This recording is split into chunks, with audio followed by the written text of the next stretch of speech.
Good morning, everyone. Today we're going to discuss the working permit module. So this is another module for the ELGU BPLS. Working permit is under the BPLO account pa din. So punta tayo sa working permit, then application. And as you can see, under the working permit, we have the application, assessment, and issuance. But before we try to start the application, we must first set up the data. Sa business permit, meron tayong tinatawag na pagda-data build-up. Dito naman sa working permit, meron tayong very minimal lang na data build-up.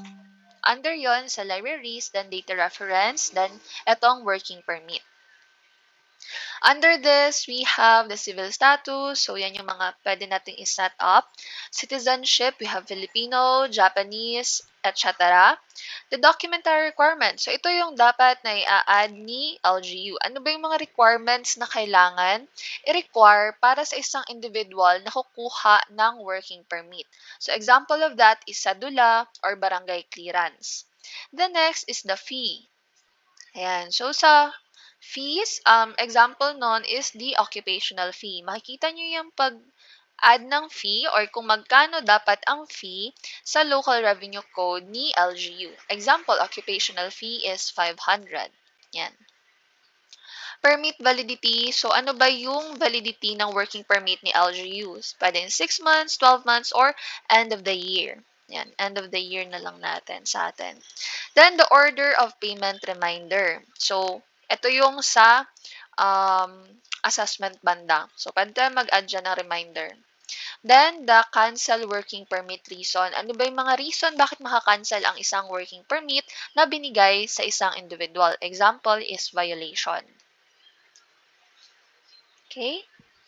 So, after na ma-add na doon, ang importante lang naman dito is the documentary requirement, fees, permit validity, and itong cancel working permit reason. So, di ba maliit lang talaga siya compared sa pag-data build-up versus sa business permit. Napakadali. It would just take minutes.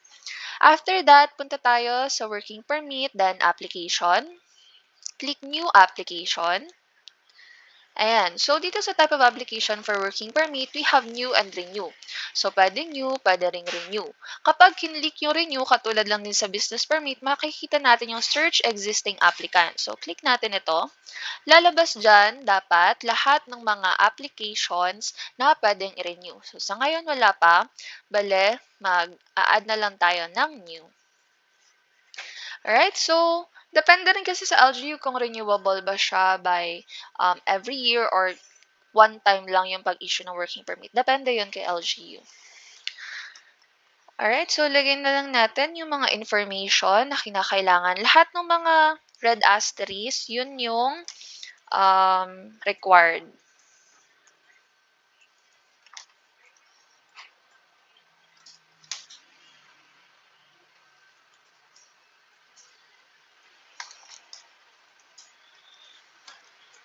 Ayan, contact number.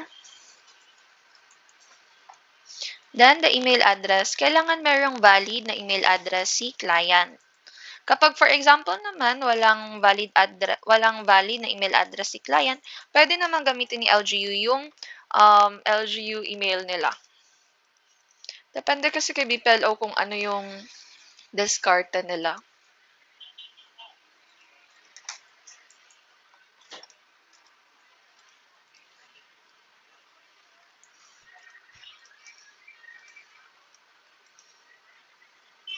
Okay, then lahat ng mga red asterisk lang yung kailangan nating lagyan. For example, ayan. Kung wala siyang SSS, you can put NA there. Kung wala siyang medical certificate, you can put NA. Pero itong mga NA na nilalagyan natin, considering na hindi siya required sa LGU na sinasetapan nyo.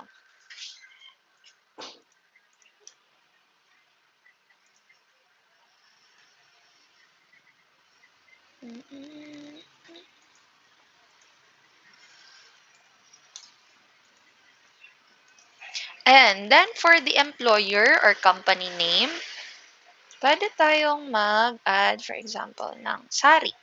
Ayan, kung mapapansin ninyo, dito sa system natin, since meron na tayong business permit na data, naglo-load na dyan yung mga business na merong registered na business permit. So, for example, itong si Jennifer Torres na working permit is employee ni Zada Sari-Sari Store. So, pwede ko yung iselect dyan. Ayan. So, nakaselect na dyan yung Zada Sari-Sari Store. Ngayon naman, ma'am, paano po kapag for example is hindi nakaregister sa IBPLS yung kanyang business? So, pwede nyo siyang ilagay na others. Lalabas na ba? Or NA. Dapat kasi meron talaga here.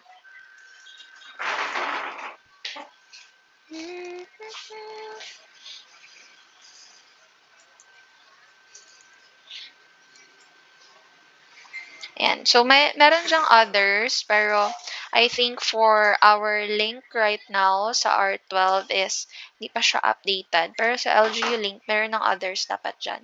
For the meantime, select na lang natin yung Zada Sari-Sari Store. Job, for example, job position, for example, clerk ka, or for example, ayan, sige. For example, clerk or electrical engineer, ganyan. Example lang. For example, baguhin na lang natin. Gawin na natin siyang hardware.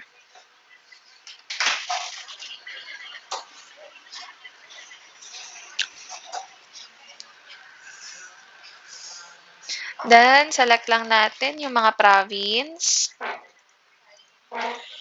Postal code, huwag kalimutan.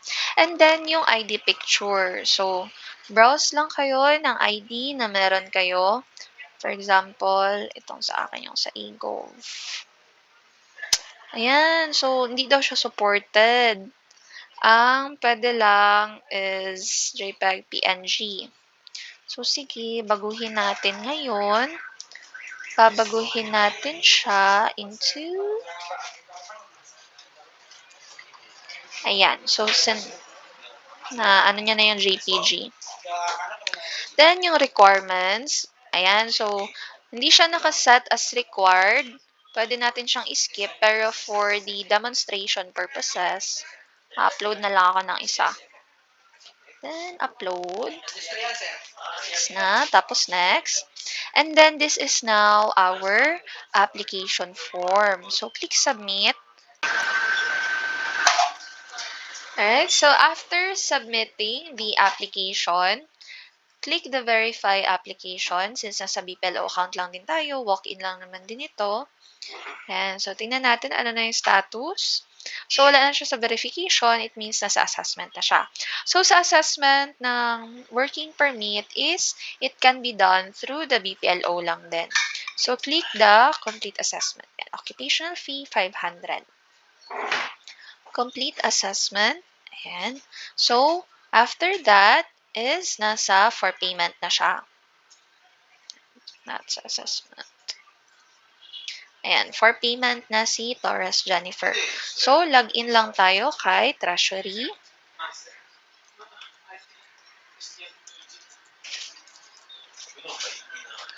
Then, punta tayo sa working permit, then payment.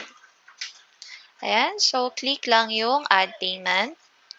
Then, lagay lang natin yung OR number. So, amount to pay. So, exact na lang yung ilalagay natin na 500. Then, click save. Yan. Okay lang yan. Error lang yan dito sa R12 na link natin. If ever nga pala guys na may mag-error na ganon, you can report it sa group chat natin para ma-raise natin sa devs. Yan. So, nag-reflect na yung payment na na-process natin. So, for issuance na siya ngayon. VOR lang natin.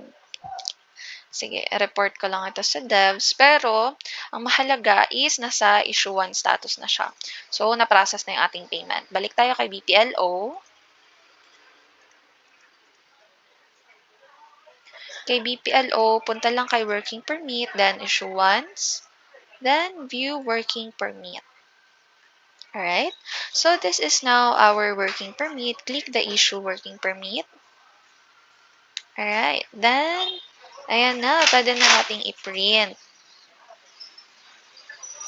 Okay, so, ready na si client to present the working permit sa kanyang employer. So that's it for the working permit module.